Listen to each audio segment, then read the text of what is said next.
Guys আরেকটা video নিয়ে তোমাদের মাঝখানে চলে আসলাম আমি। চলো, আমার বন্ধু এখানে পোল্ট্রি ফার্মে কী করতেছে সামনে আমি চুপ করে যাই, সেটাই তোমাদেরকে দেখাবো। মাটা কী করতেছে বুঝছো গাইস, চুপচাপ করে চলো। এই দেখো গাইস পোল্ট্রি ফার্ম দেখতে পাচ্ছ গাইস, এই যে পোল্ট্রি ফার্ম, এই যে আমি যাচ্ছি ওইখানে,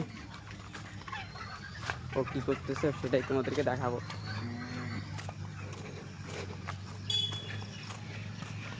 হে গাইস চলো, এ আসিস রে ভিতরে, ওই আসিস। এই গাইস আমাদের এই যে ভাঙা মাংস, এই দেখো গাইস, আলসিয়া সারাদিন শুয়ে থাকে এখানে গন্ধের মধ্যে, এখানে যে গন্ধ সেন্ট, এই গন্ধের মধ্যে সারাদিন ও শুয়ে থাকে, এই মালটা শুয়ে থাকে সারাদিন। কিরকম করে যে থাকে ও নিজেও জানে না, ও শরীর শুদ্ধ গন্ধ করে এখানে গাইস বুঝছো। এই জন্য আমি এখানে আসি না, গন্ধ করে এখানে।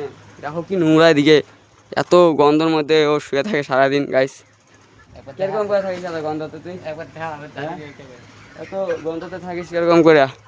এই যে দেখে মামি আসছে কি নিয়ে, খাবার নিয়ে মানে আসছে না ওষুধ নিয়ে আসছে। ওষুধটা আজ লেখা দিছে, এই দেখো যত দিয়াছে অ্যাসিড ছোটন দিয়া সব কিছু মিশে একগুলা, তারপরে এটা গুলায়, তারপর জল দিতে গেছে 12টার দিকে। আর জল দেওয়া হয় 2টার দিকে, 2টার দিকে জল দিলে ভাই আমি থাকি নি ঘরে। তাহলে তুই কই যাস, আরামে থাকিস না যে? ওই যে লেখা দিছে দেখ, সব কিছু দিয়া তারপর কোন কথা বলছে। ওই যে ওই লোক ইয়ে ডাক্তার কাছে জিগায়া, কোন ডাক্তার? ওই যে মুরগি ডাক্তার কাছে। প্রতিদিন দুপুর বেলা 200 গ্রাম করে দিতে হবে। আর ঠান্ডা থাকলে 150 গ্রাম করে।